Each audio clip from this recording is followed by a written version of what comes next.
사람은 왜 다툴까? 대부분의 다툼은 아주 노한 순간에서 시작된다. 표정 하나, 말투 하나, 혹은 상대가 던진 한 문장이 마음속 어딘가를 건드릴 때 우리는 그 즉시 반응한다. 그 반응은 생각보다 빠르다. 생각하기도 전에 목소리가 높아지고 손이 긴장하고 마음은 이미 방어 태세에 들어간다. 그 순간 우리는 상대와 싸우는 것이 아니라 사실은 자기 안에서 일어나는 불편함과 싸우고 있다. 불교에서는 이 상태를 분노의 씨앗이 깨어난 순간이라고 말한다. 분노는 갑자기 생겨난 감정처럼 보이지만 실은 오래전부터 마음속에 쌓여있던 업의 흐름이 조건을 만나 드러난 결과다. 누군가의 말이 그 조건이 되고 상황이 불씨가 되어 마음속 깊은 곳에 잠자고 있던 성냄이 고개를 든다.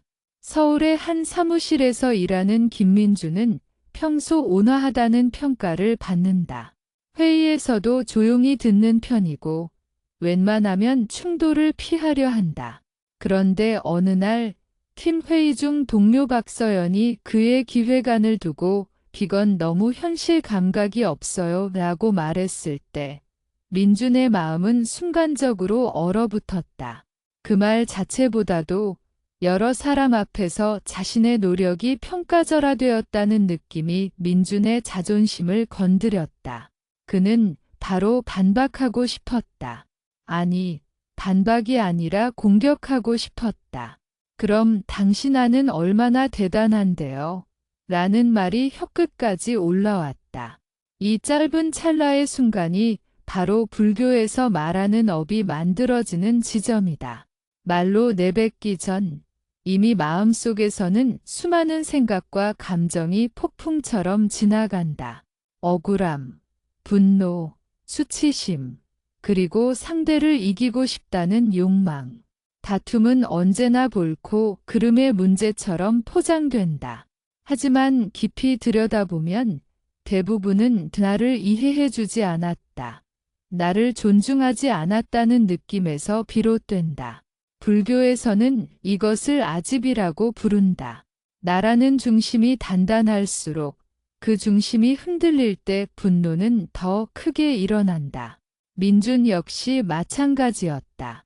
그의 분노는 기획안이 비판받아서가 아니라 자신의 가치가 부정당했다고 느꼈기 때문에 생겨났다. 이 지점에서 다툼의 방향은 이미 정해진다. 상대의 말을 이해하려는 쪽이 아니라 자신의 상처를 방어하고 보복하려는 쪽으로 흐른다. 분노가 무서운 이유는 그것이 이성을 마비시키기 때문이다. 화가 난 상태에서는 상대의 말이 왜 나왔는지, 그 말 속에 담긴 맥락이 무엇인지 보이지 않는다. 오직 공격받았다는 신호만 크게 울린다. 이때 입에서 나오는 말은 되게 날카롭고 정확히 상대의 약한 지점을 향한다. 그리고 그 말은 다시 상대의 분노를 깨운다. 이렇게 해서 분노는 서로를 먹이 삼아 커진다. 불교에서는 이를 분노의 업이 서로를 강화하는 구조라고 설명한다. 한 사람의 성냄이 다른 사람의 성냄을 불러일으키고 그 성냄이 다시 돌아와 더 큰 성냄을 만든다. 이 흐름 속에서 누군가 먼저 멈추지 않으면 다툼은 쉽게 끝나지 않는다. 끝나더라도 상처를 남긴 채 끝난다. 많은 사람들은 다툼을 끝내기 위해 침묵하거나 자리를 피한다. 하지만 마음속에서는 여전히 분노가 타오른다. 말로 싸우지 않았을 뿐, 마음에서는 이미 수십 번의 싸움이 반복된다. 불교에서 말하는 진정한 멈춤은 이런 억눌림이 아니다. 그것은 분노를 관찰하고 그 분노가 어디에서 왔는지를 보는 것이다. 민주는 그날 회의실에서 잠시 말을 잃었다. 반박을 하지 않았지만 마음속에서는 이미 서연의 모든 행동을 부정적으로 해석하고 있었다. 그녀의 표정, 말투, 이전에 했던 말들까지 하나하나 떠올리며 역시 저 사람은 나를 무시해라는 결론에 도달했다. 이 과정 자체가 이미 분노의 업을 키우는 행위였다. 불교의 관점에서 보면 다툼을 끝내기 위해 가장 먼저 해야 할 일은 상대를 설득하는 것이 아니다. 자신의 마음에서 일어나고 있는 것을 정직하게 알아차리는 것이다. 지금 화가 났다는 사실, 억울하다는 감정, 인정받고 싶다는 욕구를 부정하지 않고 바라보는 것이다. 이것이 없으면 어떤 말도 결국은 또 다른 상처가 된다. 분노는 나쁜 감정이 아니다. 문제는 분노에 끌려가 말과 행동을 내는 것이다. 불교는 분노를 없애라고 말하지 않는다. 다만 분노가 주인이 되지 않게 하라고 말한다. 분노를 알아차리는 순간 우리는 선택의 여지를 갖게 된다. 바로 그 선택의 자리에서 아요거와 하행사의 길이 열린다. 다툼은 관계의 끝이 될 수도 있고 관계를 더 깊게 이해하는 계기가 될 수도 있다. 그 갈림길은 언제나 말하기 직전에 아주 짧은 순간에 있다. 그 순간을 놓치지 않는 것이 수행이며 그 수행이 쌓여 업의 흐름을 바꾼다. 마른 공기처럼 가볍게 느껴진다. 입을 열면 나가고 귀로 들어왔다가 사라지는 것처럼 보인다. 하지만 불교에서는 말이 결코 가볍지 않다고 말한다. 말은 마음에서 태어나 세상으로 드러난 업이며 한번 내뱉어진 말은 반드시 어떤 형태로든 흔적을 남긴다. 보이지 않을 뿐이지 말은 상대의 마음에 남고 동시에 자신의 마음에도 깊이 새겨진다. 김민주는 회의가 끝난 뒤에도 마음이 편하지 않았다. 회의실을 나와 책상에 앉았지만 손은 키보드 위에 올려져 있을 뿐 아무것도 치지 못했다. 머릿속에서는 계속해서 같은 장면이 반복되었다. 박서연의 말, 그때의 시선, 그리고 자신이 삼켜버린 말들. 그는 말하지 않았지만 마음속에서는 이미 수많은 말을 쏟아내고 있었다. 불교에서 말의 업은 단지 소리로 나간 말만을 뜻하지 않는다. 말하고자 했던 마음, 말하기 직전의 의도, 그리고 말하지 않았지만 마음속에서 상대를 베어낸 생각들까지 모두 업의 일부로 본다. 그래서 침묵했다고 해서 업이 생기지 않는 것은 아니다. 침묵 속에 분노가 가득하다면 그 또한 분노의 업이다. 민주는 자신이 말을 아꼈다고 생각했다. 겉으로는 성숙하게 넘긴 것처럼 보였다. 하지만 마음속에서는 서연을 향한 날 선 판단이 계속 이어지고 있었다. 항상 저렇게 사람들 앞에서 지적해야 직성이 풀리지. 내 노력을 전혀 보지 않는 사람이야 라는 생각이 꼬리에 꼬리를 물었다. 이 생각들은 말이 되지 않았을 뿐 이미 마음속에서는 충분히 소리를 내고 있었다. 불교에서는 이런 상태를 마음속 말이 끊임없이 이어지는 상태라고 본다. 이때 마음은 쉬지 않는다. 겉으로는 조용해 보여도 안에서는 계속해서 말이 만들어지고 판단이 이어지며 분노는 점점 굳어진다. 이렇게 굳어진 분노는 언젠가 반드시 말이나 행동으로 터져나온다. 말의 업이 무서운 이유는 그것이 관계의 방향을 결정하기 때문이다. 한번 상처를 주는 말이 오가면 그 관계에는 미묘한 거리감이 생긴다. 겉으로는 아무 일 없는 것처럼 지낼 수 있지만 마음속에서는 이전과 같지 않다는 것을 서로 느낀다. 신뢰는 눈에 보이지 않게 금이 가고 작은 말에도 쉽게 흔들리는 상태가 된다. 며칠 뒤 민준과 서연은 다시 같은 프로젝트로 함께 일하게 되었다. 회의는 없었지만 메신저로 의견을 주고받아야 했다. 서연이 보낸 짧은 메시지 하나에도 민주는 예민하게 반응했다. 예전 같으면 그냥 넘겼을 표현이었지만 이제는 그 안에서 비판과 무시를 읽어내고 있었다. 말의 업은 이렇게 새로운 해석의 틀을 만든다. 한 번 생긴 업은 이후의 모든 경험을 그 색으로 물들인다. 불교에서는 이를 법의 안경을 쓰고 세상을 본다고 비유한다. 분노의 업을 쓰고 있으면 중립적인 말도 공격처럼 들리고 선의도 의심하게 된다. 이때 우리는 상대를 있는 그대로 보지 못한다. 과거의 말, 과거의 상처가 현재의 순간을 덮어버린다. 많은 사람들이 다툼 중에 이렇게 말한다. 그때는 그런 뜻이 아니었어. 하지만 말의 업은 의도보다 결과를 더 강하게 남긴다. 상대가 상처받았다면 그 말은 이미 상처 주는 말이 된 것이다. 불교는 여기서 책임을 묻는다. 상대의 반응까지 포함해서 자신의 업을 바라보라는 가르침이다. 민주는 어느 순간 자신이 서연의 말을 있는 그대로 듣지 않고 있다는 사실을 알아차렸다. 그녀가 프로젝트 일정에 대해 조정이 필요하다고 말했을 뿐인데 그는 그것을 자신의 능력을 의심하는 말로 받아들이고 있었다. 이 알아차림은 불편했지만 중요했다. 불편함은 종종 진실의 신호이기 때문이다. 말의 업을 끊기 위해서는 먼저 말이 나오기 전에 마음을 보아야 한다. 지금 이 말을 왜 하고 싶은지, 이 말 속에 어떤 감정이 섞여 있는지 솔직하게 들여다보는 것이다. 상대를 이해시키기 위한 말인지, 아니면 자신의 분노를 풀기 위한 말인지 스스로에게 묻는 것이다.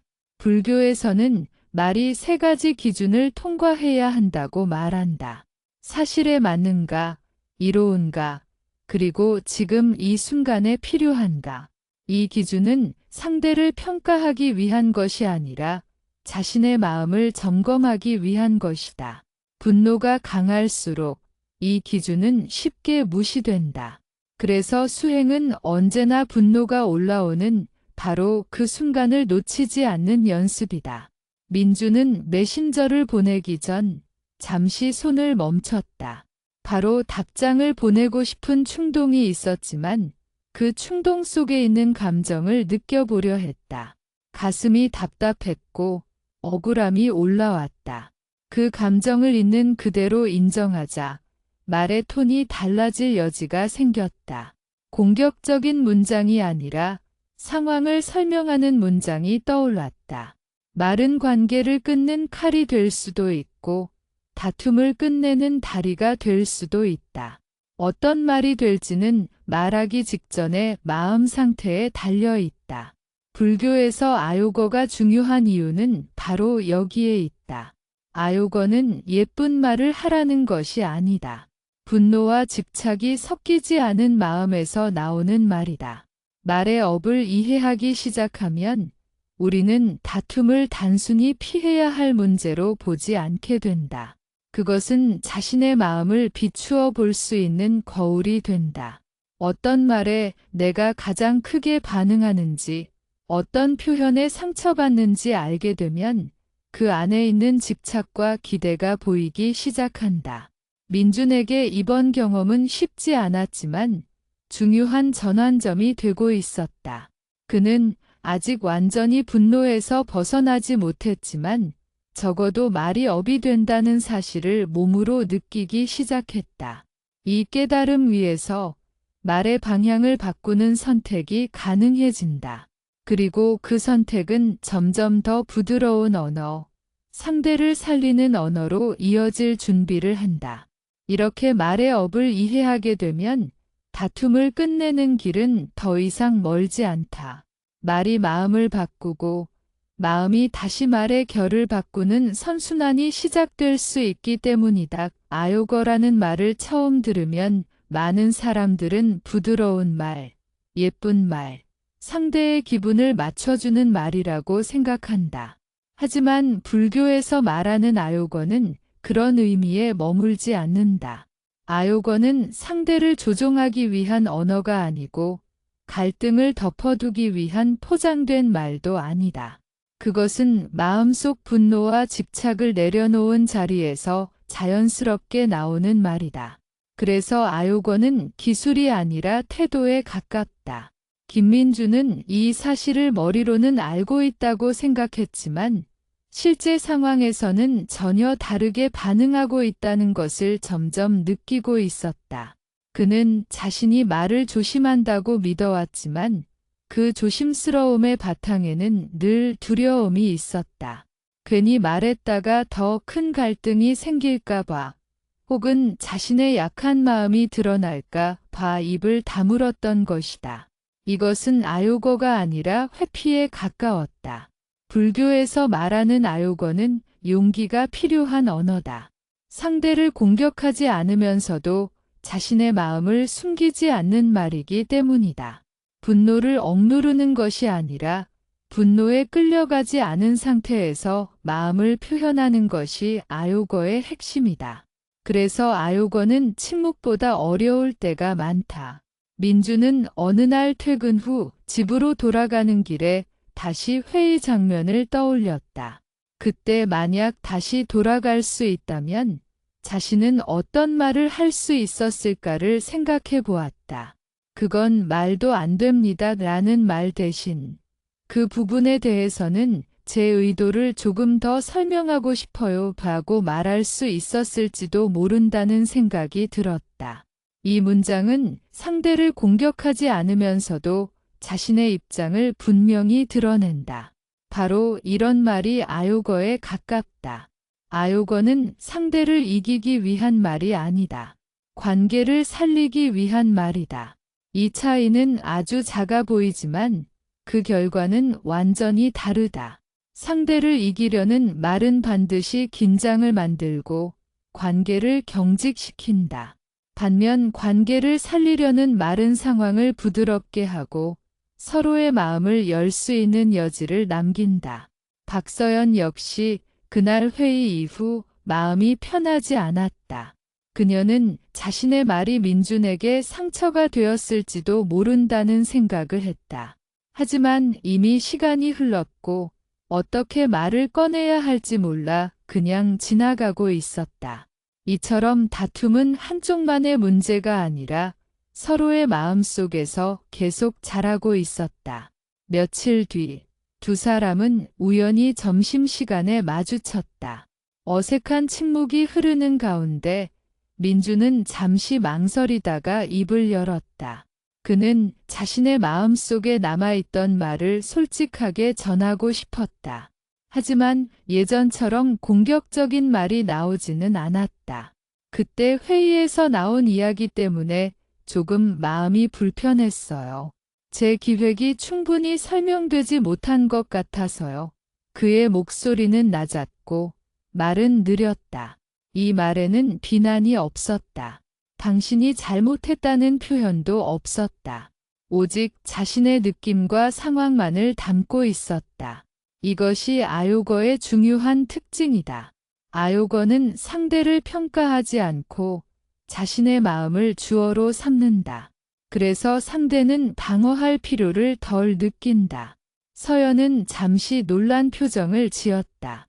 그녀는 민준이 화를 낼 것이라고 예상했지만 그의 말은 예상과 달랐다. 그래서 그녀 역시 마음을 열 수 있었다. 그렇게 느꼈다면 미안해요. 사람들 앞에서 말한 건 제 선택이 경솔했던 것 같아요. 이 대답 역시 아요거에 가까웠다. 변명보다 인정이 먼저 나왔다. 불교에서는 아요거가 상대의 마음을 녹인다고 표현한다. 얼어붙은 마음은 논리로 깨지지 않는다. 따뜻함과 진실함이 있어야 조금씩 풀린다. 아요거는 바로 그 역할을 한다. 상대를 설득하려 하지 않고 이해받으려 애쓰지 않으면서도 자연스럽게 공감의 문을 연다. 아요거를 어렵게 만드는 가장 큰 장애물은 내가 손해보면 안 된다는 마음이다. 다툼 속에서는 늘 누가 더 옳은지, 누가 더 많이 양보했는지가 계산된다. 하지만 불교의 관점에서는 이 계산 자체가 괴로움의 원인이다. 이기고 지는 구조 안에서는 진정한 평화가 생기기 어렵다. 민주는 대화를 마치고 나서 묘한 가벼움을 느꼈다. 완전히 문제가 해결된 것은 아니었지만 적어도 마음속에 쌓여있던 분노의 무게는 한결 줄어든 느낌이었다. 그는 처음으로 아요거가 단지 상대를 배려하는 말이 아니라 자기 자신을 해방시키는 말이라는 것을 체감했다. 아요거는 연습이 필요하다. 한 번의 대화로 완성되지 않는다. 분노가 올라올 때마다 습관처럼 튀어나오는 말을 알아차리고 잠시 멈춘 뒤 다른 선택을 하는 과정이 반복되어야 한다. 이 반복이 곧 수행이다. 실패해도 괜찮다. 중요한 것은 다시 돌아와 바라보는 것이다. 불교에서는 말을 수행의 한 부분으로 본다. 말은 마음의 방향을 드러내기 때문이다. 아요거를 쓰기 시작하면 마음도 점점 부드러워진다. 마음이 부드러워지면 말은 더 자연스럽게 아요거가 된다. 이렇게 말과 마음은 서로를 길러준다. 다툼을 끝내는데 필요한 것은 화려한 언변이 아니다. 상대를 이기는 논리도 아니다. 자신의 분노를 정직하게 보고 그 분노에 끌려가지 않겠다는 선택이다. 그 선택이 말에 담길 때 아요거는 살아있는 힘이 된다. 그리고 그 힘은 관계 속에서 조용히 그러나 분명하게 변화를 만들어낸다. 분노는 늘 갑작스럽게 찾아오는 것처럼 보이지만 사실 그 바로 앞에는 아주 짧은 틈이 존재한다. 말이 튀어나오기 직전, 행동으로 옮겨지기 직전의 찰나. 불교에서는 이 짧은 틈을 매우 중요하게 본다. 이 틈을 알아차리지 못하면 우리는 늘 같은 방식으로 반응하게 되고 알아차릴 수 있다면 전혀 다른 선택이 가능해진다. 김민주는 이전까지 이 틈을 거의 느끼지 못한 채 살아왔다. 누군가의 말에 마음이 불편해지면 곧바로 표정이 굳고 말투가 달라지고 마음속에서는 이미 상대를 몰아붙이는 이야기가 시작되었다. 그는 그것이 자신의 성격이라고 생각했다. 하지만 불교의 관점에서 보면 그것은 성격이 아니라 습관이었다. 오랫동안 반복되어 굳어진 반응의 패턴이었다. 어느 날 민주는 다시 한번 서연과 의견이 엇갈리는 상황을 맞이했다. 이번에는 회의실이 아니라 메신저였다. 서연은 일정이 너무 빡빡하다는 이유로 민준의 안을 일부 수정하자고 제안했다. 화면에 뜬 문장을 읽는 순간 민준의 가슴이 답답해졌다. 이전과 비슷한 감각이었다. 또 내 안을 문제 삼는구나라는 생각이 자동으로 떠올랐다. 그는 곧바로 답장을 쓰기 시작했다. 손가락은 빠르게 움직였고 문장에는 날이 서 있었다. 하지만 보내기 버튼을 누르기 직전 문득 자신의 몸 상태가 느껴졌다. 어깨가 긴장되어 있었고 턱이 꽉 다물어져 있었다. 이 작은 신체 감각이 그를 멈추게 했다. 불교 수행에서 말하는 알아차림은 이렇게 몸에서 시작되는 경우가 많다. 민주는 잠시 숨을 들이마셨다. 깊은 호흡은 아니었고 특별한 명상 자세도 아니었다. 그저 한 번 숨을 쉬었을 뿐이었다. 하지만 그 한 번의 숨이 반응의 흐름을 끊었다. 마음속에서는 여전히 불편함이 있었지만 즉각적으로 공격해야 할 필요성은 조금 약해졌다. 불교에서는 이 과정을 멈춤의 수행이라고 말한다. 멈춘다는 것은 아무것도 하지 않는다는 뜻이 아니다. 분노에 자동으로 끌려가지 않는다는 의미다. 분노는 여전히 있지만 그 분노가 말과 행동의 주인이 되지 않게 하는 것이다. 많은 사람들은 이렇게 말한다. 화가 날 때 멈추면 감정을 억누르는 것 아니냐고.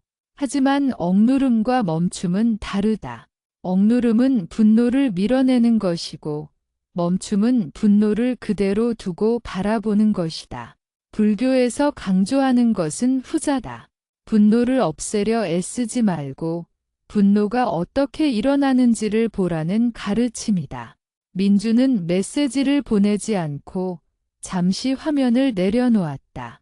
대신 자신의 마음을 살폈다.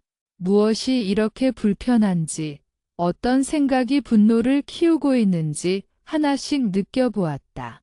그는 자신이 또다시 인정받지 못한다는 두려움에 사로잡혀 있다는 것을 알아차렸다. 일정 조정에 대한 제한이 곧바로 자신의 능력에 대한 평가로 연결되고 있었던 것이다. 이 알아차림은 분노를 완전히 사라지게 하지는 않았지만 분노의 방향을 바꾸었다. 상대를 향하던 날이 자기 안으로 돌아오기 시작했다. 불교에서는 이 전환을 매우 중요한 수행의 순간으로 본다. 밖을 향하던 화살이 안으로 돌아오는 순간 업의 흐름이 달라지기 때문이다. 잠시 후 민주는 다시 메시지를 열었다. 이번에는 문장이 다르게 흘러나왔다. 일정이 빠듯하다는 건 저도 느끼고 있어요. 다만 이 부분은 전체 구조상 유지하는 게 좋을 것 같아서 다른 조정 가능성을 같이 찾아보면 어떨까요? 이 말은 여전히 자신의 의견을 담고 있었지만 공격은 없었다. 멈춤이 만들어낸 변화였다. 서연의 답장은 이전과 달랐다. 방어적인 느낌이 줄어들었고 협의의 여지가 보였다. 이 작은 차이는 멈춤의 힘을 분명하게 보여주었다. 불교에서는 이렇게 말한다. 한 사람의 멈춤이 두 사람의 업을 바꾼다고. 갈등은 늘 상호작용 속에서 자라기 때문에 한쪽의 반응만 달라져도 흐름 전체가 바뀔 수 있다. 멈춤은 연습이 필요하다. 처음에는 거의 실패한다.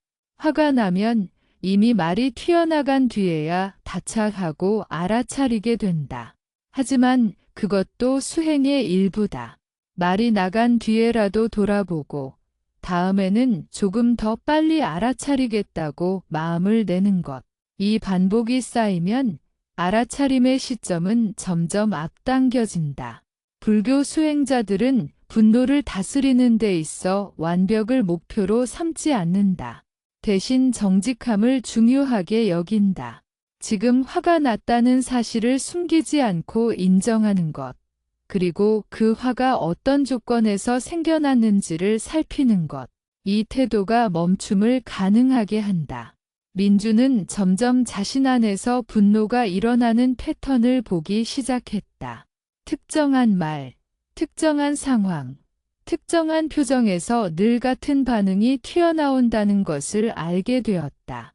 이 알아차림은 자신을 비난하기 위한 것이 아니라 자유로워지기 위한 지도와 같았다. 지도를 알면 길을 바꿀 수 있기 때문이다. 멈춤은 다툼을 끝내는 기술이 아니라 삶을 대하는 방식이다. 분노뿐만 아니라 불안, 두려움, 서운함에도 동일하게 적용된다. 즉각 반응하지 않고 한 박자 쉬는 것. 그 한 박자가 말의 결을 바꾸고 관계의 방향을 바꾸며 업의 흐름을 바꾼다. 이렇게 멈출 수 있을 때 아요거는 더 이상 억지로 만들어내는 말이 아니다. 자연스럽게 나오는 선택이 된다. 마음이 한 박자 쉬었기 때문에 말도 숨을 고를 수 있게 되는 것이다. 그리고 이 숨 고르기가 반복될수록 분노의 업은 서서히 힘을 잃기 시작한다. 말은 마음의 결과이지만 동시에 마음을 다시 빚어내는 도구이기도 하다. 어떤 말을 선택하느냐에 따라 마음은 더 날카로워질 수도 있고 조금씩 풀어질 수도 있다. 불교에서 아요거를 중요하게 여기는 이유는 바로 이 지점에 있다. 아요거는 이미 완전히 평온한 사람만이 쓸 수 있는 말이 아니다. 아직 분노가 남아있는 사람도 그 분노를 끌어안은 채 선택할 수 있는 말이다. 김민주는 점점 이 사실을 몸으로 배우고 있었다. 분노가 완전히 사라진 뒤에야 좋은 말을 할 수 있는 것이 아니라 분노가 있는 상태에서도 어떤 말을 선택하느냐가 중요하다는 것을 알게 되었다. 그래서 그는 더 이상 화가 나면 말하지 말아야지라고 다짐하지 않았다. 대신 화가 난 상태에서라도 다치게 하지 않는 말을 할 수 있을까를 스스로에게 묻기 시작했다. 어느 날 팀 전체가 참여하는 중요한 회의가 열렸다. 프로젝트 방향을 결정해야 하는 자리였고 모두가 예민해져 있었다. 발표 도중 민주는 다시 한번 자신의 의견이 충분히 반영되지 않고 있다는 느낌을 받았다. 박서연은 다른 팀원의 의견을 받아들여 방향을 수정하자고 말했다. 예전 같았으면 민준의 마음은 즉각적으로 반발했을 것이다. 그 순간 민준의 안에서는 두 개의 목소리가 동시에 올라왔다. 하나는 오래된 습관의 목소리였다. 또 밀리는구나. 가만히 있으면 안 돼. 다른 하나는 수행을 통해 조금씩 자라난 목소리였다. 지금 이 말을 왜 하고 싶은지부터 보자. 이 두 목소리 사이에서 잠깐의 침묵이 생겼다.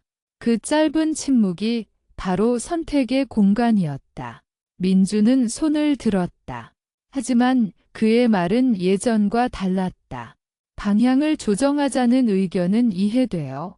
다만 이 안에서 제가 중요하다고 생각했던 부분이 있는데 그게 빠지면 전체 의도가 흐려질까 걱정돼요. 그 이 문장은 상대의 의견을 부정하지 않으면서도 자신의 우려를 분명히 드러냈다. 공격도 방어도 아닌 설명이었다. 회의실의 공기가 미묘하게 달라졌다. 누군가를 몰아붙이는 말이 나오면 사람들의 몸은 본능적으로 긴장한다. 하지만 이런 식의 말은 긴장을 완화시킨다. 서연은 민준의 말을 끊지 않고 끝까지 들었다. 그리고 이전보다 부드러운 톤으로 답했다. 그 부분은 제가 충분히 고려하지 못했네요. 그럼 그 요소를 살리는 방향으로 다시 정리해 볼게요. 이 장면에서 중요한 것은 누가 옳았는지가 아니다. 다툼이 생길 수 있는 순간에 말이 어떻게 방향을 바꾸었는가이다. 불교에서는 이것을 덕의 전환이라고 부른다. 과거의 습관대로라면 분노의 업이 이어졌을 상황에서 아요거가 새로운 흐름을 만들었다. 아요거는 상대를 설득하는 데 성공했기 때문에 의미 있는 것이 아니다. 상대가 어떻게 반응하든 그 말을 한 사람의 마음이 덜 상처 입었다는 점에서 이미 가치가 있다. 민주는 회의가 끝난 뒤 예전처럼 지치지 않았다. 속에서 무언가 끓어오르는 느낌도 적었다. 말이 마음을 해치지 않았기 때문이다. 불교에서는 말이 수행이라는 말을 자주 한다. 그 이유는 말이 곧바로 결과를 보여주기 때문이다. 화를 담은 말은 즉각적으로 긴장을 만들고 부드러운 말은 그 자리에서 숨 쉴 공간을 만든다. 이 결과를 반복해서 경험하면 사람은 점점 말의 힘을 신뢰하게 된다. 그리고 그 신뢰는 더 자주 아요거를 선택하게 만든다. 하지만 아요거를 선택했다고 해서 항상 상황이 좋게 흘러가는 것은 아니다. 어떤 날은 아무리 조심스럽게 말해도 상대가 받아들이지 못할 수도 있다. 불교는 여기서 결과에 집착하지 말라고 가르친다. 아요거의 목적은 상대를 바꾸는 것이 아니라 자신의 업을 더 무겁게 만들지 않는 데 있다. 민준도 그런 경험을 했다. 어느 날 서연은 유난히 날카로웠고 민준의 말에 쉽게 반응하지 않았다. 예전 같았으면 그는 봐라, 좋게 말해도 소용없다며 다시 공격적인 말로 돌아갔을 것이다. 하지만 이번에는 달랐다. 그는 자신의 말이 이미 할 일을 다 했다는 느낌을 받았다. 더 밀어붙이지 않고 그 자리를 마무리했다. 이 선택은 쉽지 않았다. 아요거를 쓴 뒤에도 인정받고 싶고 이해받고 싶은 마음은 여전히 남아 있었다. 하지만 불교에서는 이 지점을 또 하나의 수행으로 본다. 좋은 말을 했다는 이유로 보상을 기대하지 않는 연습이다. 이 기대를 내려놓을 때 말은 더 자유로워진다. 아요거는 상대를 위한 말인 동시에 자기 자신을 위한 말이다. 분노에 휘둘리지 않고 선택한 말은 말한 사람의 마음을 먼저 보호한다. 민주는 점점 이 사실을 확신하게 되었다. 다툼을 끝내는 가장 확실한 방법은 상대를 침묵시키는 것이 아니라 자신의 마음을 더 이상 상처내지 않는 것이었다. 이렇게 아요거가 실제 삶에서 사용될 때 그것은 교리가 아니라 살아있는 지혜가 된다. 거창한 표현이 필요하지도 않다. 진심을 숨기지 않으면서도 상대를 다치게 하지 않겠다는 방향만 분명하다면 말은 자연스럽게 그 길을 따른다. 그리고 그 말들이 쌓일수록 분노의 업은 점점 설 자리를 잃어간다. 사람들은 종종 내려놓는다는 말을 오해한다. 아무 말도 하지 않고 참는 것, 억울함을 가슴에 묻어두는 것, 혹은 관계를 끊어버리는 것을 내려놓음이라고 생각한다. 하지만 불교에서 말하는 하행사는 그런 의미가 아니다. 하행사는 포기나 패배가 아니라 더 이상 붙잡고 괴로워하지 않겠다는 선택이다. 그것은 약함이 아니라 용기에서 나온다. 김민주는 아요거를 조금씩 실천하면서도 여전히 마음 한구석이 무거웠다. 말은 부드러워졌지만 마음속에서는 여전히 계산이 남아 있었다. 내가 이렇게까지 배려했는데 상대도 알아줘야 하지 않을까? 이 생각은 조용하지만 끈질겼다. 겉으로는 다툼이 줄어들었지만 속에서는 아직 완전히 끝나지 않은 싸움이 계속되고 있었다. 불교에서는 이것을 미세한 집착이라고 부른다. 겉으로 드러나는 분노는 잦아들었지만 인정받고 싶다는 마음, 이해받고 싶다는 기대가 여전히 마음을 붙잡고 있을 때 괴로움은 다른 모습으로 이어진다. 그래서 아요거 다음에는 반드시 하행사가 따라온다. 말의 결을 바꾼 뒤에는 마음의 손을 놓아야 하기 때문이다. 어느 날 민주는 팀 회식 자리에서 서연과 나란히 앉게 되었다. 업무 이야기가 오가다가 자연스럽게 지난 프로젝트 이야기가 나왔다. 다른 팀원이 농담처럼 말했다. 그때 의견 충돌 꽤 심했잖아요. 그 말에 민준의 마음이 순간적으로 움찔했다. 이미 정리했다고 생각했던 기억이 다시 올라왔다.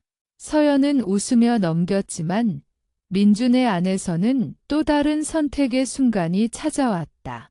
이때 예전 같았으면 그는 속으로라도 그래, 결국 내 말이 맞았지라는 생각을 붙잡았을 것이다. 혹은 겉으로는 웃으면서 속으로는 서운함을 키웠을지도 모른다. 하지만 그는 그 감정의 흐름을 가만히 바라보았다. 하행사는 바로 이 지점에서 시작된다.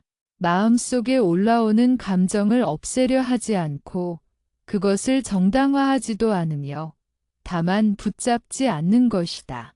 아직도 내가 인정받고 싶어 하는구나라고 알아차리고 그 마음을 그대로 두는 것. 밀어내지도 않고 끌어안지도 않는 태도다. 민주는 그날 집으로 돌아오는 길에 이런 생각을 했다. 내가 정말 원하는 건 뭘까? 이 질문은 상대를 향한 질문이 아니라 자신을 향한 질문이었다. 이기고 싶은 건지, 이해받고 싶은 건지, 아니면 그냥 마음이 편해지고 싶은 건지. 솔직하게 들여다보니 가장 큰 바람은 평온이었다. 불교에서는 내려놓음을 통해 얻는 것이 있다고 말한다.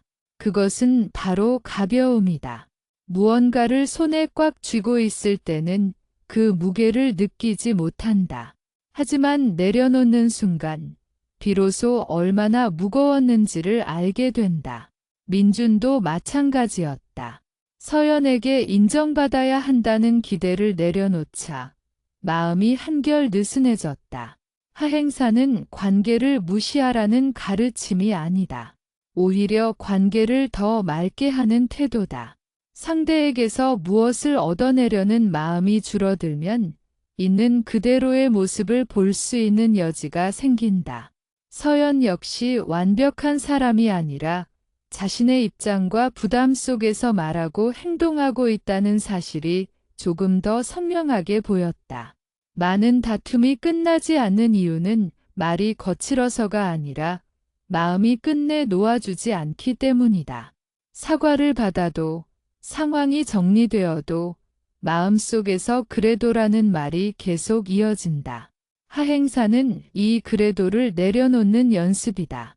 모든 것을 납득해야만 놓아줄 수 있는 것이 아니라 납득되지 않아도 괴로움을 선택하지 않는 것이다. 민주는 점점 자신이 다툼 속에서 지키려 했던 것이 무엇이었는지를 알게 되었다. 그것은 의견 그 자체가 아니라 자신의 가치였다. 나는 존중받아야 한다는 믿음이 흔들릴 때마다 분노가 올라왔던 것이다. 하행사는 이 믿음을 버리라는 말이 아니다. 다만 타인의 반응에 자신의 가치를 맡기지 말라는 가르침이다. 불교에서는 진정한 존엄은 밖에서 주어지는 것이 아니라 스스로를 해치지 않는 태도에서 나온다고 말한다. 분노로 말하고 집착으로 마음을 소모하는 것은 결국 자기 자신을 가장 먼저 다치게 한다. 하행사는 이 악순환을 끊는 선택이다. 그 이후로 민주는 다툼이 생길 것 같은 순간마다 한 가지를 스스로에게 물었다. 이걸 붙잡고 가면 내 마음은 더 편해질까? 대부분의 경우 답은 아니었다. 그때 그는 한 발 물러섰다. 상대를 무시해서가 아니라 자신의 마음을 보호하기 위해서였다. 하행사는 하루아침에 완성되지 않는다. 어떤 날은 잘 내려놓았다가도 어떤 날은 다시 움켜쥔다. 불교는 이 반복을 실패라고 부르지 않는다. 내려놓으려 했다는 그 마음 자체가 이미 수행이기 때문이다. 중요한 것은 다시 알아차리고 다시 선택하는 것이다. 아요거가 말의 방향을 바꾸었다면 하행사는 마음의 방향을 바꾼다. 이 두 가지가 함께할 때 다툼은 비로소 뿌리에서부터 힘을 잃는다. 상대를 이기지 않아도 괜찮고 모든 것을 바로잡지 않아도 괜찮다는 여유가 생길 때 관계는 자연스럽게 숨을 고를 수 있게 된다. 이 내려놓음의 연습 속에서 민주는 점점 더 분명하게 느꼈다. 다툼을 끝내는 가장 깊은 방법은 상황을 통제하는 것이 아니라 집착을 내려놓는 것임을, 그리고 그 선택은 언제나 조용하지만 오래 지속되는 평온으로 이어진다는 것을. 사람들은 다툼이 생기면 본능적으로 한쪽을 선택한다. 이기거나 지거나, 옳거나 틀리거나, 말로는 평화를 원한다고 하면서도 마음속 깊은 곳에서는 반드시 하나의 결론이 나야 직성이 풀린다. 이 결론이 바로 집착이다. 불교에서는 다툼의 가장 깊은 뿌리를 여기에서 찾는다. 분노보다 더 오래 남고 더 교묘하게 숨어있는 마음. 반드시 이겨야 한다는 생각이다. 김민주는 자신이 분노를 많이 내려놓았다고 느끼면서도 여전히 어떤 순간에는 마음이 쉽게 흔들린다는 것을 알게 되었다. 말도 조심하고 내려놓으려 애쓰는데도 불구하고 마음 한구석에서는 계속 계산이 이루어지고 있었다. 누가 더 양보했는지, 누가 더 이해했는지, 누가 더 성숙했는지. 이 계산은 겉으로 드러나지 않지만 마음을 조용히 긴장시키고 있었다. 불교에서는 이 상태를 미묘한 아집이라고 부른다. 겉으로는 평온해 보이지만 속에서는 여전히 나가 중심에 서 있다. 내가 옳았다는 확인, 내가 손해보지 않았다는 증거, 내가 더 나은 사람이라는 확신을 얻고 싶은 마음. 이 마음이 있는 한 다툼은 완전히 끝나지 않는다. 형태만 바뀔 뿐이다. 민주는 어느 주말 가족 모임에 참석했다. 오랜만에 모인 자리였고 분위기는 비교적 화기애애했다. 그런데 식사 도중 고모 김지은이 그의 직장 선택에 대해 조심스럽게 의견을 꺼냈다. 요즘 그 일 힘들다면서 다른 길도 생각해보면 어때? 그 말투는 부드러웠지만 민준의 마음은 즉각 반응했다. 그는 이미 수없이 들었던 말이라고 느꼈고 이해받지 못한다는 생각이 올라왔다. 이전의 민준이었다면 그는 바로 자신의 선택이 옳았음을 설명하려 들었을 것이다. 얼마나 고민했는지, 얼마나 준비했는지, 왜 그 선택이 최선이었는지를 논리적으로 풀어냈을 것이다. 그리고 그 설명 속에는 은근한 방어와 공격이 섞여 있었을 것이다. 하지만 이번에는 조금 달랐다. 그는 마음속에서 일어나는 움직임을 느꼈다. 지금 나는 이해받고 싶은 걸까? 아니면 이기고 싶은 걸까? 이 질문은 그를 잠시 멈추게 했다. 고모의 말이 틀렸다고 증명하는 것이 정말로 자신의 평온에 도움이 될지, 아니면 또 하나의 긴장을 만들 뿐일지를 가만히 살펴보았다. 불교에서는 이런 순간을 매우 중요하게 여긴다. 생각을 바꾸기보다 생각을 바라보는 자리이기 때문이다. 민주는 결국 이렇게 말했다. 걱정해 주셔서 감사해요. 저도 쉽지는 않지만 지금은 이 선택 안에서 배워보고 싶어요. 이 말에는 자신의 입장이 담겨 있었지만 설득하려는 힘은 빠져 있었다. 옳음을 증명하려는 에너지가 내려가자 말은 훨씬 가벼워졌다. 지은은 고개를 끄덕이며 더 이상 말을 이어가지 않았다. 대화는 자연스럽게 다른 주제로 넘어갔다. 겉으로 보기에는 아무 일도 일어나지 않은 것처럼 보였지만 민준의 안에서는 중요한 변화가 있었다. 그는 처음으로 디기지 않아도 괜찮다는 감각을 분명하게 느꼈다. 그리고 그 감각은 생각보다 훨씬 편안했다. 불교에서는 이 순간을 큰 수행의 진전으로 본다. 왜냐하면 이기고 싶은 마음은 매우 뿌리가 깊기 때문이다.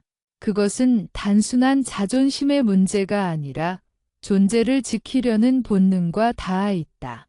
내가 틀리면 내가 부정당하는 것 같고, 내가 지면 내가 작아지는 것처럼 느껴진다. 그래서 사람들은 다툼 속에서 끝까지 물러서지 않으려 한다. 하지만 불교는 다른 관점을 제시한다. 옳고 그름은 상황과 조건에 따라 계속 달라지며 하나의 관점만으로 전체를 볼 수 없다고 말한다. 그러므로 다툼에서 이기는 것은 잠시의 만족을 줄 수는 있어도 오래가는 평온을 주지는 못한다. 오히려 기겼다는 기억은 다음 다툼을 더 쉽게 불러온다. 민주는 점점 자신의 삶에서 반복되는 패턴을 보기 시작했다. 직장에서도 가족 안에서도 그는 늘 설명하고 설득하려 애썼다. 그것은 상대를 위한 것처럼 보였지만 사실은 자신의 불안을 잠재우기 위한 행동이었다. 나는 괜찮은 선택을 하고 있다는 확신을 얻고 싶었던 것이다. 이 사실을 알아차리는 순간 그는 자신에게 조금 더 너그러워질 수 있었다. 이기고 싶었던 마음을 부끄러워하지 않고 인간적인 욕구로 인정했다. 불교에서는 바로 이 태도가 중요하다고 말한다. 집착을 억지로 없애려 하지 말고 그것이 어디에서 오는지를 이해하라는 가르침이다. 이기려는 마음을 내려놓는다는 것은 상대의 말에 모두 동의한다는 뜻이 아니다. 자신의 기준과 가치를 버리라는 말도 아니다. 그것은 단지 모든 상황에서 자신의 옳음을 증명해야만 존재가 지켜진다는 믿음을 내려놓는 것이다. 이 믿음이 느슨해질 때 마음은 훨씬 자유로워진다. 민주는 어느 순간부터 다툼이 시작되려 할 때 마음속에서 이런 문장이 떠오르기 시작했다.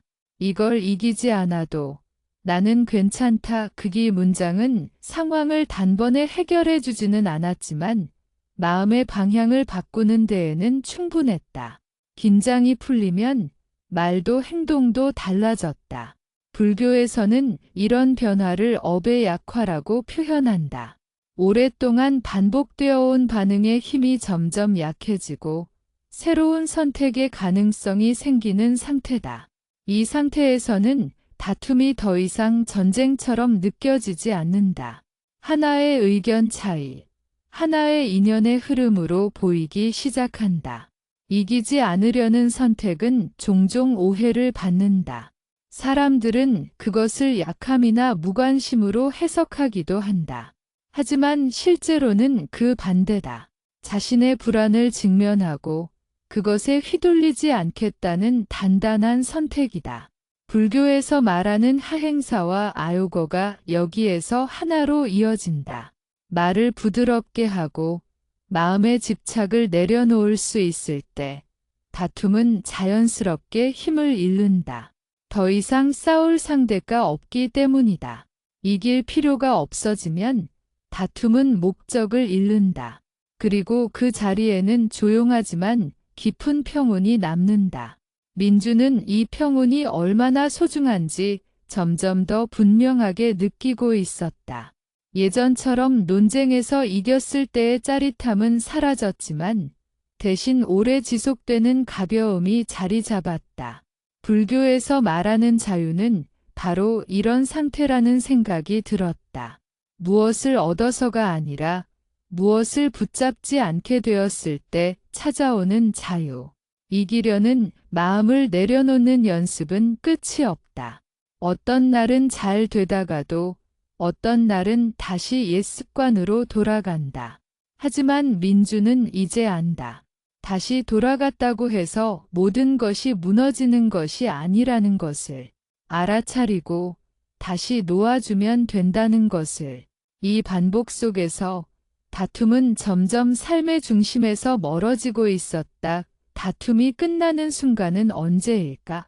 누군가가 논리적으로 더 설득력 있는 말을 했을 때일까? 아니면 상대가 더 이상 말을 하지 않았을 때일까? 겉으로 보면 다툼은 소리가 잦아들 때 끝나는 것처럼 보인다. 하지만 불교에서는 다툼이 끝나는 기준을 다르게 본다. 마음이 더 이상 상대를 향해 칼을 들지 않을 때, 그때 비로소 다툼은 끝난다. 김민주는 이 기준을 이해하는데 시간이 필요했다. 그는 예전에는 사과를 패배로 여겼다. 먼저 사과하면 자신의 입장이 약해지고 잘못을 모두 떠안게 되는 것 같았다. 그래서 웬만하면 설명을 먼저 하고 이해를 요구하고 마지막에야 형식적인 사과를 덧붙였다. 하지만 이런 방식은 다툼을 끝내지 못했다. 말은 이어졌고 마음은 더 복잡해졌다.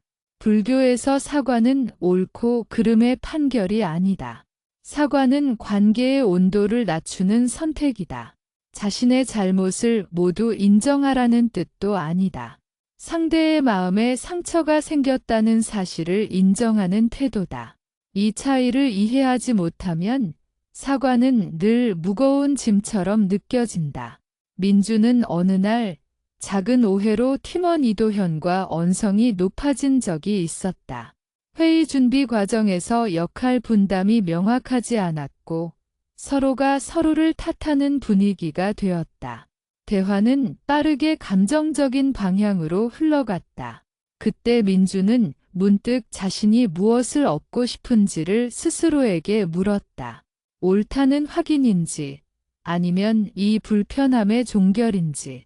그는 잠시 침묵했다. 이 침묵은 도망이 아니었다. 말을 고르기 위한 멈춤이었다. 그리고 이렇게 말했다. 내 말투가 좀 날카로웠다면 미안해. 일이 급하다 보니 그렇게 나왔던 것 같아. 그 이 말에는 모든 책임을 떠안는 느낌이 없었다. 하지만 분위기는 눈에 띄게 바뀌었다.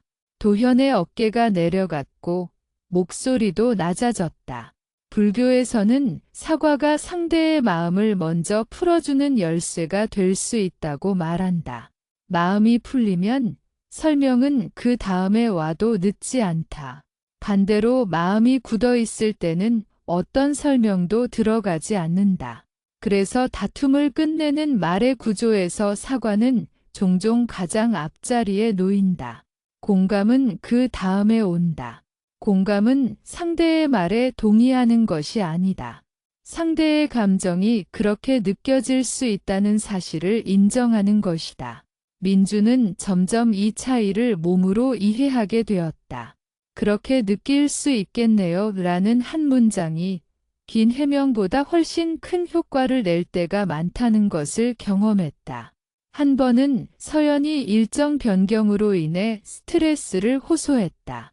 예전 같았으면 민주는 자신의 사정부터 설명했을 것이다. 하지만 그는 이렇게 말했다. 그 상황이면 많이 부담됐을 것 같아요. 이 말은 문제를 해결하지는 않았지만 문제를 함께 바라볼 수 있는 자리를 만들었다. 그 자리에서 대화는 싸움이 아니라 협의가 되었다. 침묵 역시 중요한 말의 한 형태다. 불교에서는 침묵을 회피와 구분한다. 회피는 두려움에서 나오고 침묵은 알아차림에서 나온다. 말이 더 이상 이롭지 않을 때 침묵은 가장 지혜로운 선택이 된다. 모든 침묵이 옳은 것은 아니지만 필요한 침묵을 알아보는 눈은 수행을 통해 길러진다. 민주는 다툼이 격해질수록 말이 늘어나는 자신의 습관을 알아차렸다. 말이 많아질수록 그는 더 깊은 수렁으로 들어가곤 했다. 그때부터 그는 스스로에게 이렇게 묻기 시작했다. 지금 이 말이 상황을 부드럽게 할까? 아니면 나의 불안을 덜기 위한 말일까? 그 후자라면 그는 침묵을 선택했다. 이렇게 사과, 공감, 침묵이 적절한 자리에 놓일 때 다툼은 자연스럽게 힘을 잃는다. 이것은 기술처럼 보일 수 있지만 실제로는 마음의 방향이 만든 결과다. 상대를 이기려는 마음이 사라지고 관계를 해치지 않겠다는 의도가 분명해질 때 말의 구조는 저절로 갖추어진다. 불교에서는 말을 화살에 비유한다. 어떤 화살은 나라가 상대를 찌르고 어떤 화살은 땅에 꽂혀 더 이상 해를 끼치지 않는다. 다툼을 끝내는 말은 맞히지 않는 화살이다.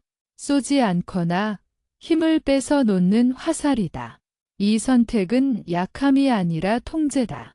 민주는 점점 말의 순서를 바꾸는 연습을 했다. 설명보다 먼저 마음을 보고 주장보다 먼저 관계를 살폈다.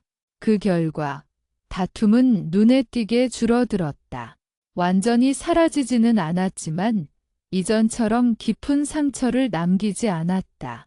다툼이 지나간 자리에는 회한보다 이해가 남았다. 사과를 했다고 해서 모든 문제가 해결되는 것은 아니다. 공감을 했다고 해서 모든 감정이 사라지는 것도 아니다. 하지만 이 말들은 분노의 불길에 더 이상 기름을 붓지 않는다. 불교에서 이것을 업을 더 만들지 않는 선택이라고 부른다. 이미 생긴 업은 어쩔 수 없더라도 더 쌓지 않는 것은 가능하다. 다툼을 끝내는 말의 구조는 외워서 쓰는 공식이 아니다. 그 구조는 마음의 상태를 반영한다. 마음이 급하면 말은 얽히고 마음이 느슨해지면 말은 단순해진다. 그래서 수행은 언제나 말보다 마음을 먼저 다룬다. 마음이 바뀌면 말은 따라온다. 민주는 이제 다툼의 끝을 예측할 수 있게 되었다. 말이 줄어들고 숨이 고르게 쉬어지고 상대의 얼굴이 더 이상 적처럼 보이지 않을 때 그는 안다. 지금 이 다툼은 끝나고 있다는 것을. 소리가 사라져서가 아니라 마음이 내려놓았기 때문에 끝나고 있다는 것을 다툼이 끝난 뒤에 무엇이 남을까? 사람들은 흔히 다툼이 끝났다는 것을 더 이상 말다툼이 없을 때로 판단한다.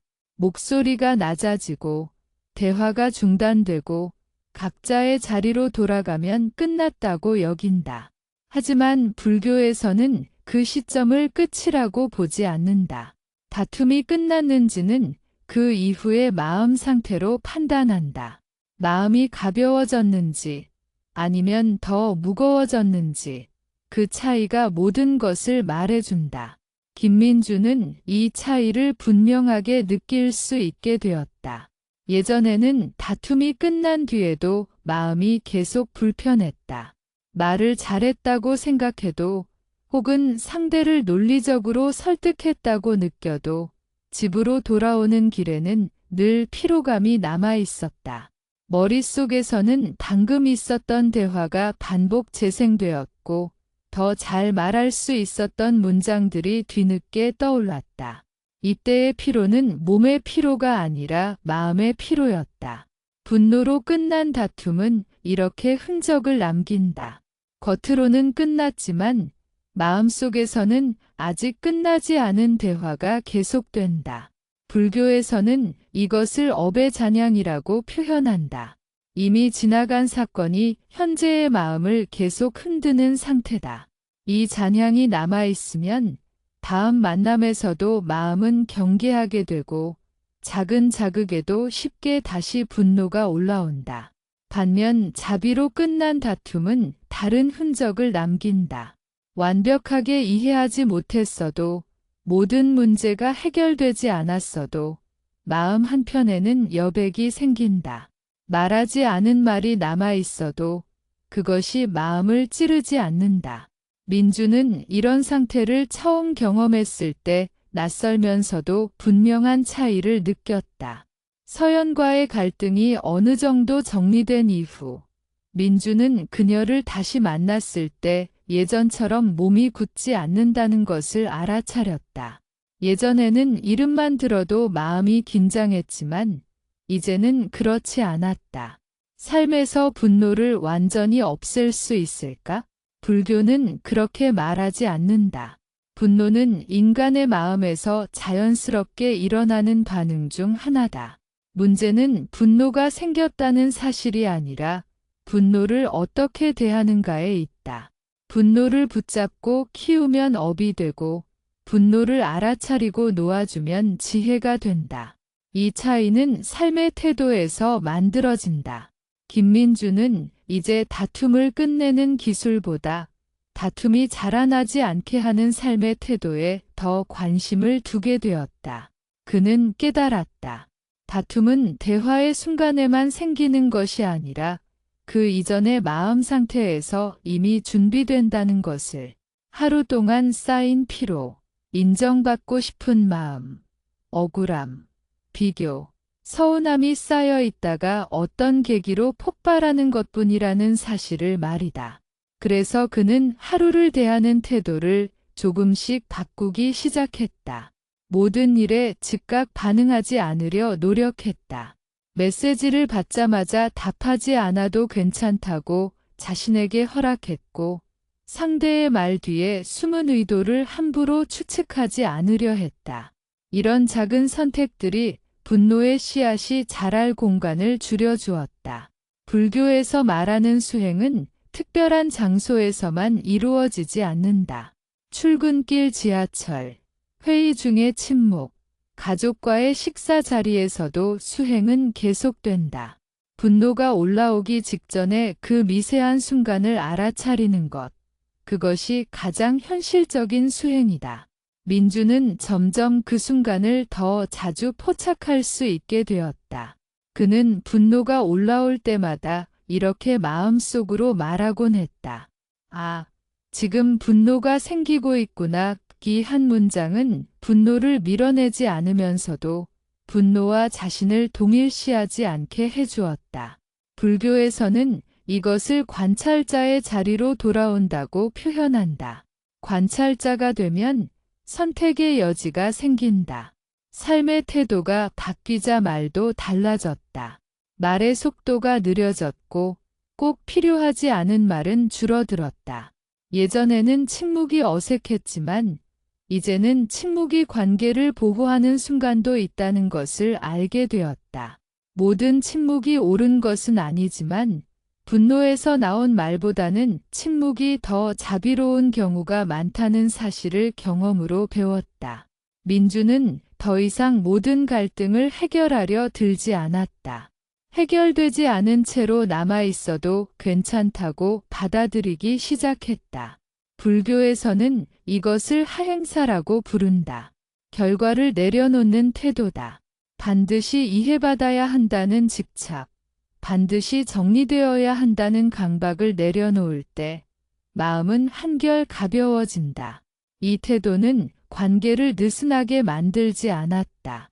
오히려 더 오래 지속될 수 있게 했다.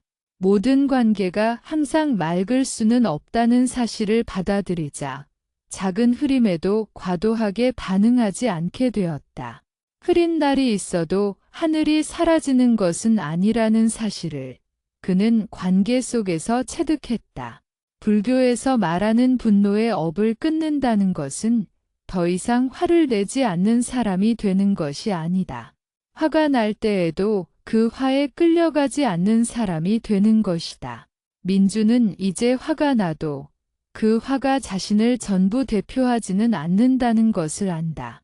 화는 지나가는 마음의 현상일 뿐 자신의 본질이 아니라는 것을 알게 되었다. 이 깨달음은 조용하지만 깊다. 누군가에게 설명하지 않아도 되고 증명할 필요도 없다. 다만 삶이 조금 더 부드러워지고 사람을 대하는 눈빛이 덜 날카로워진다. 이것이 불교에서 말하는 변화의 모습이다. 겉으로 드러나는 큰 사건보다 반복되는 일상에서의 작은 선택들이 삶을 바꾼다. 민주는 이제 다툼을 두려워하지 않는다. 동시에 다툼을 반기지도 않는다. 다툼이 오면 그는 그것을 하나의 인연으로 본다. 마음을 살펴볼 기회, 집착을 알아차릴 기회, 자비를 연습할 기회로 받아들인다. 이렇게 관점이 바뀌자 다툼은 더 이상 적이 아니게 되었다. 삶 전체에서 분노를 키우지 않는 태도는 완벽함과 거리가 멀다. 여전히 실수하고 때로는 후회도 한다. 하지만 중요한 것은 방향이다. 분노를 키우는 방향이 아니라 분노를 이해하고 놓아주는 방향으로 가고 있는가? 불교는 늘 그 방향을 묻는다. 민주는 오늘도 완벽하지 않다. 하지만 그는 알고 있다. 분노가 올라오는 순간 다른 선택이 가능하다는 것을. 말로 상처를 남기는 길 말고 침묵으로 멈추는 길이 있다는 것을. 이기는 길 말고 내려놓는 길이 있다는 것을. 그 선택들이 쌓여 하나의 삶의 태도가 된다는 것을. 이제 다툼을 끝내는 것은 특별한 기술이 아니다. 그것은 하루하루의 마음가짐에서 자연스럽게 드러나는 결과다. 아요거는 혀의 기술이 아니라 마음의 온도이고 하행사는 포기가 아니라 자유다. 이 두 가지가 삶 속에서 자리를 잡을 때 분노의 업은 점점 힘을 잃는다. 그리고 그 자리에 남는 것은 조용하지만 분명한 평온이다. 아무도 다치지 않았다는 안도감, 스스로를 잃지 않았다는 신뢰, 관계를 완전히 망치지 않았다는 감사. 이 평온이 바로 불교가 말하는 다툼 이후의 가장 좋은 끝이다. 한 기억이 완전히 사라진 것은 아니었지만 그것이 더 이상 현재의 감정을 지배하지는 않았다. 불교에서는 이것을 업이 약해졌다고 말한다.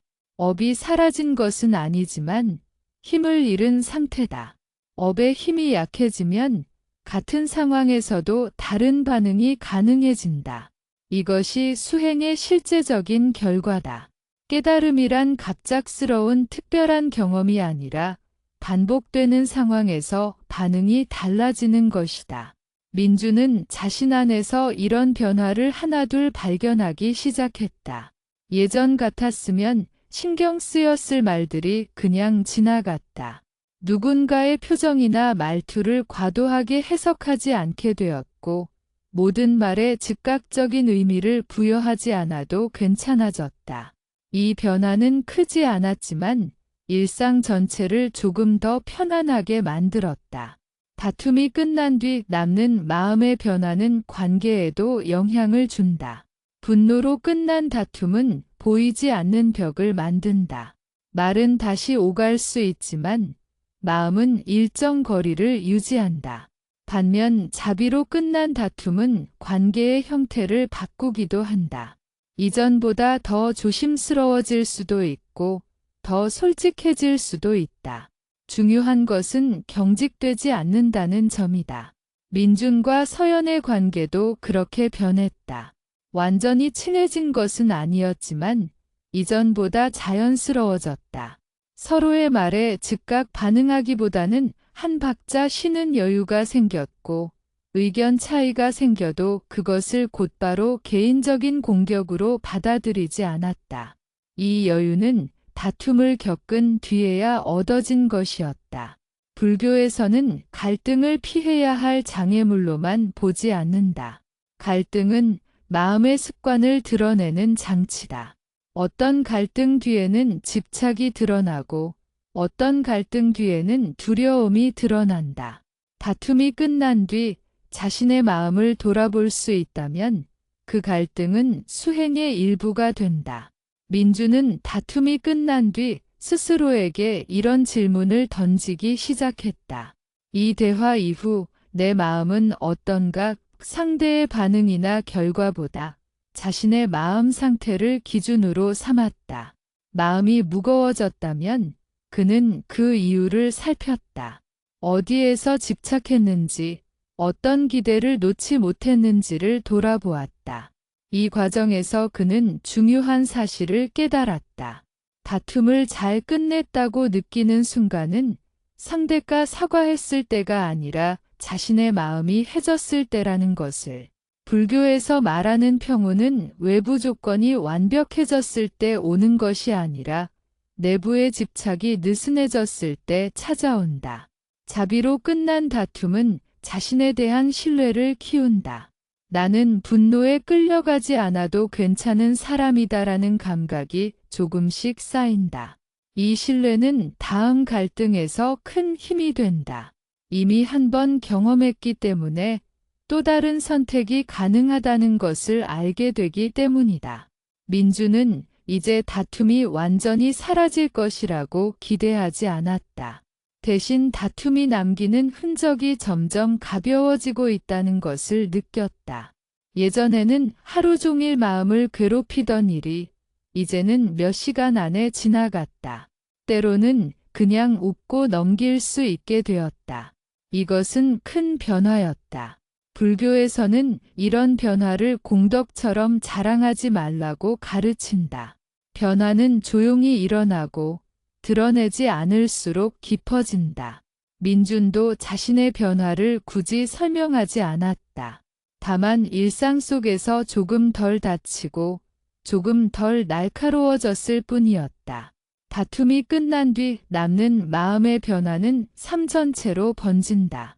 말이 줄어들고 판단이 느려지며 이해의 폭이 넓어진다. 모든 상황을 통제하려 하지 않게 되고 모든 관계를 완벽하게 만들려는 부담도 줄어든다.